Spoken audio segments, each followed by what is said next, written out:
Today is all about working in the garden. I had just gone plant shopping and I shared with you all the beautiful goodies that I got. So I have some things that have to get into the ground. I also started working on freshening up my garden decor. So in this case, I'm talking about using spray paint to spray some of these things that really didn't weather well by the end of the year last year, so they can be put out into the garden with their fresh pops of color. Hi you guys, this is Nicole from My Carolina Garden. My garden is located in Growing Zone 8B and I am in southeastern North Carolina. Let's get into the garden.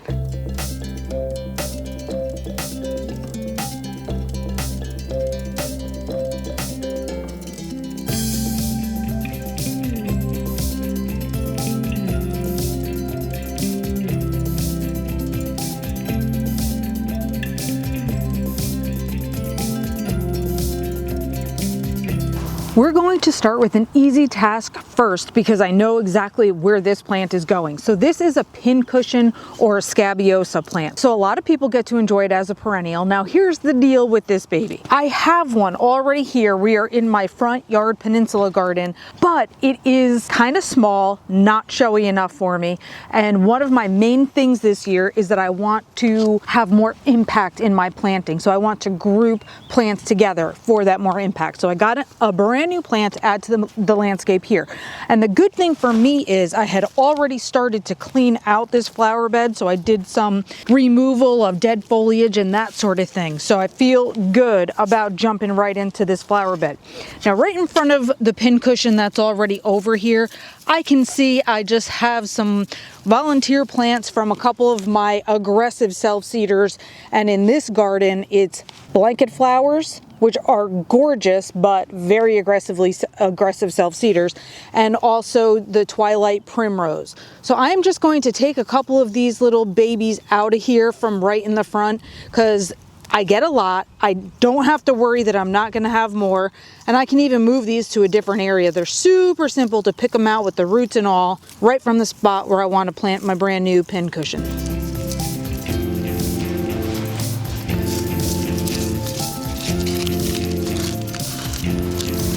All right, my spot's pretty good. I'm gonna move this mulch out of the way. This is last year's mulch. I haven't added new mulch in here yet.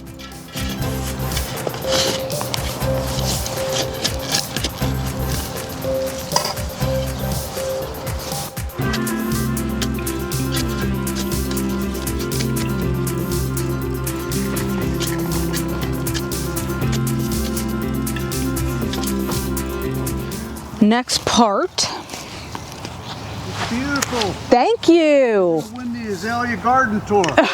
Yes. All right, so the next step here is I want to add some fresh garden soil and I want to add some of this biotone starter plant food, which is good for your new plants. And I'm going to mix both of those things down in the little hole that I dug.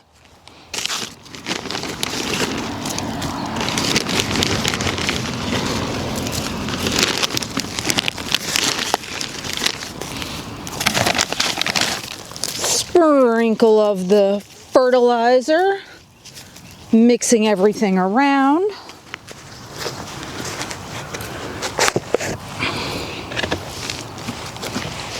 Our root system looks pretty good, but I am going to loosen up the bottom here just so we encourage this guy to spread out in the ground. And it looks like I'm going to just dig a little deeper here because it is an awfully tall root system.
Still sticking in the Peninsula garden, I want to add in this new ballerina red thrift that I picked up.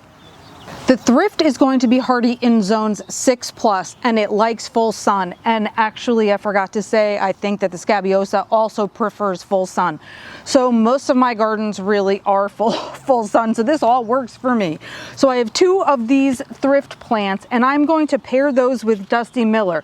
Now the Dusty Miller were on an annual sale that I got these for $1 each, and I added them into a different garden, had these 3 left over. So I just thought the silver and pink together was going to be awfully pretty.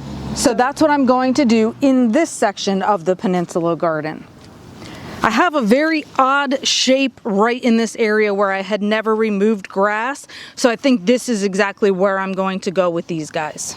So usually the way I like to extend my flower beds if I'm trying to add in some new plants is I like to take my edging tool, which is basically just a straight edge that looks like this.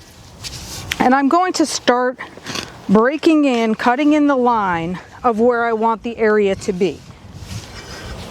Now I know it's got to join in 2 spots, so this one is pretty simple.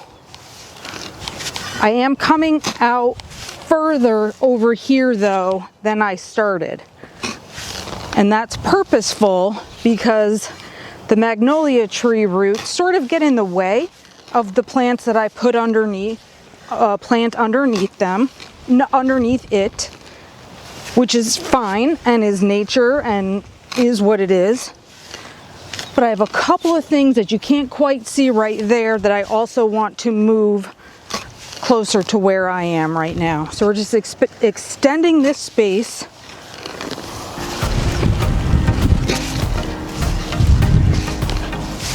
Once my new line is drawn, then I just start to dig up the grass, but with taking as little dirt with me as possible. And I have bare spots to fill in around with that grass.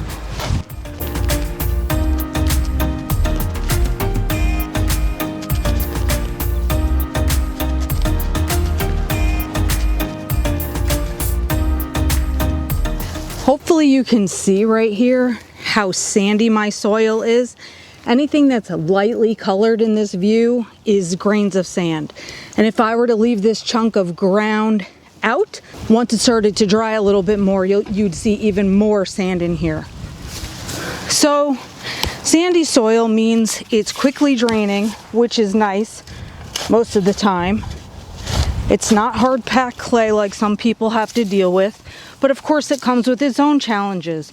It means that nutrients run out of the ground very quickly. So I do have to concern myself with plant food, fertilizer, making sure that things have enough water, that the water isn't just draining away, etc.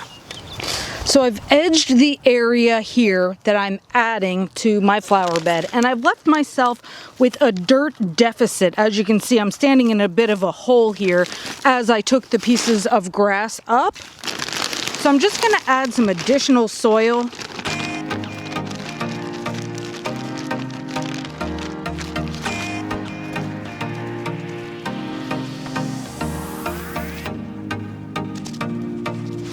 And then my combination here of the Dusty Miller and the thrift. Now the Dusty Miller is only going to be, it is going to be 10 to 14 inches tall, while the thrift is only going to be 8 to 10. So I can very clearly have the Dusty Miller in the background, which is exactly what I wanted.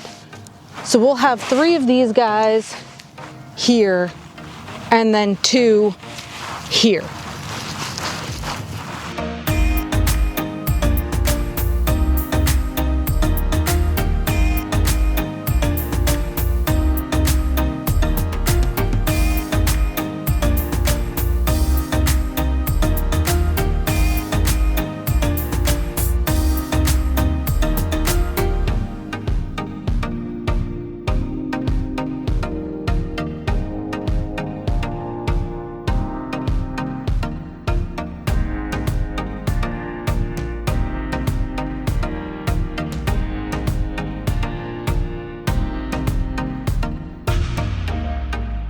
Last year I had planted a verbena over here that's a hot pink that you can see right here, just a little piece of. It's called Estrella Merlot, and it is a full sun verbena. Now this one looks like the whole parent plant that was here is dead and maybe not coming back at all, because I see no signs of green life at all. But this little strand that went underneath this bit of dirt has rerooted, so that part's alive. So what I think I might do, in lieu of course going to the store and buying more, I think I'm going to try to clip off a piece of the verbena that I have that's also hot pink, just a little bit of a lighter color, in the front near my front porch, and plant that over here and see if we can't get some more verbena rocking and rolling right in this area for some bright pink.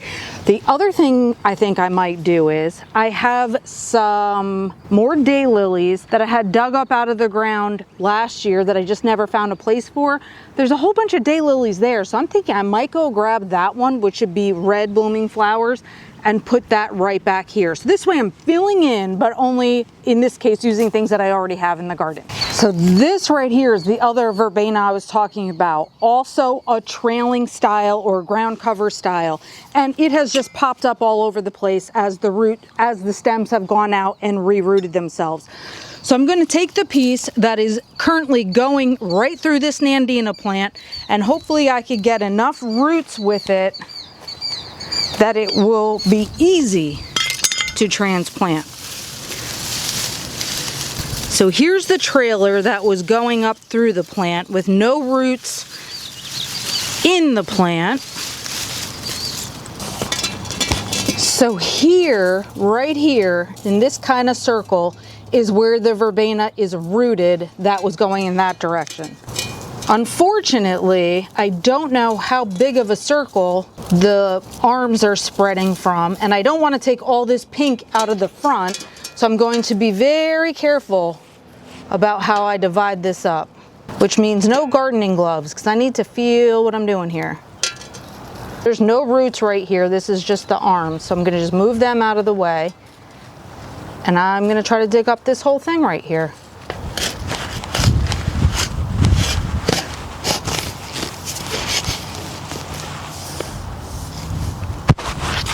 Wow, that was awful, because I just went through my drip right here without even realizing that it was here. Fabulous. Now we're going to have to repair that.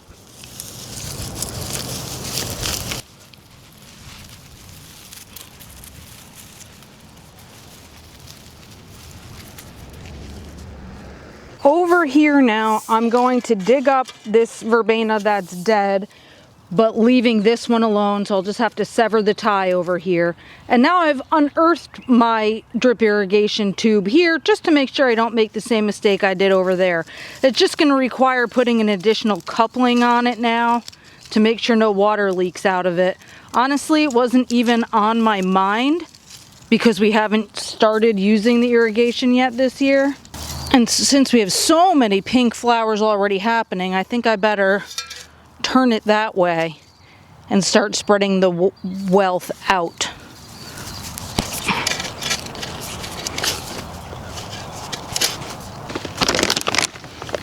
The soil over here is very healthy because I had put some new garden soil in last year, so we're not worrying as much about the sand right in this spot.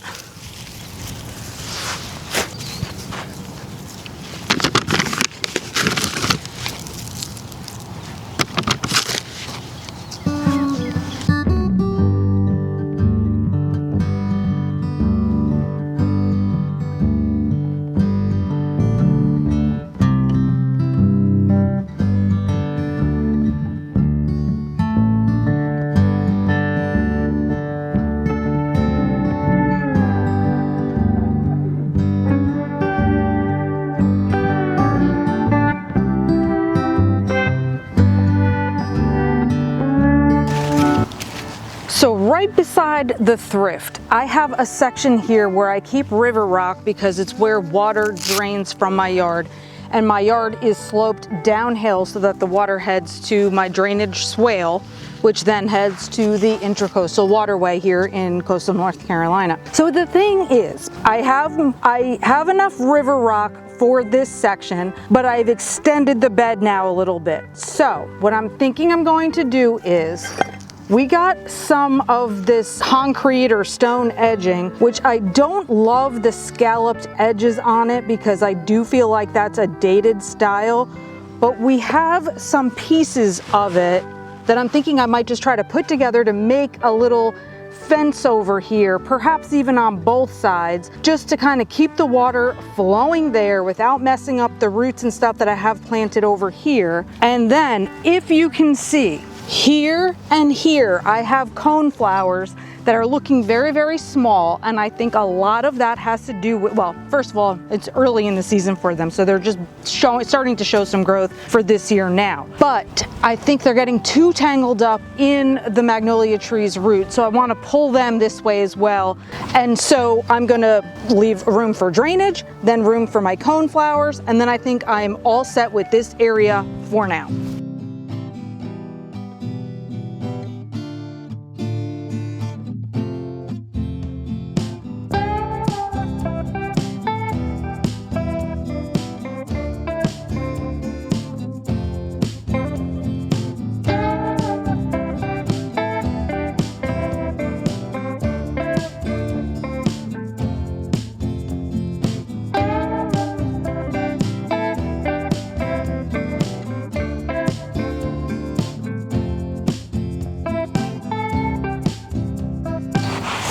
Now, aesthetically, does this rock really thrill me?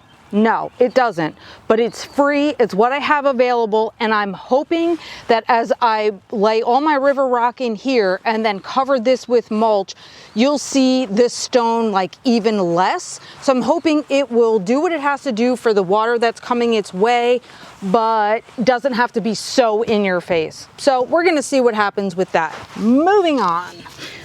So now we are outside the fence line in my island of misfit toys.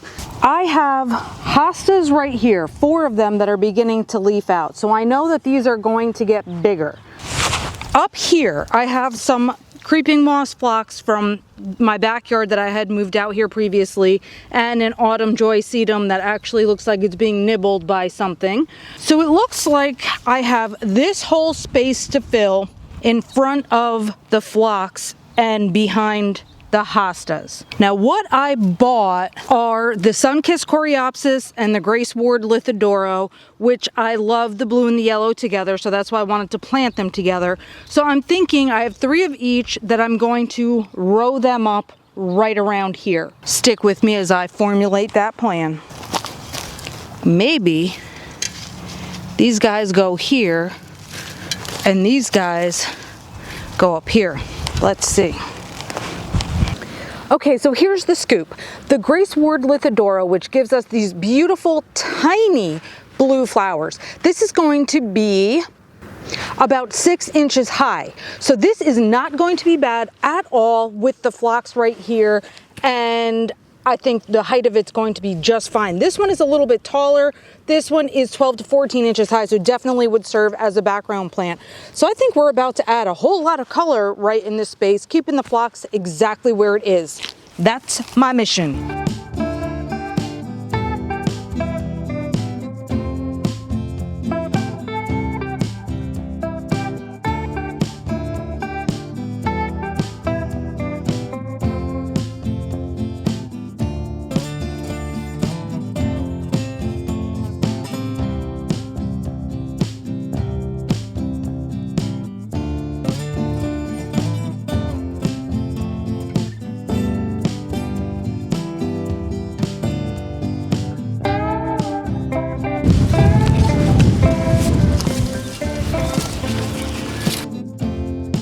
So the spot where we just planted is right there on the other side of this big poof of daylilies. And then this is the red wing creeping phlox.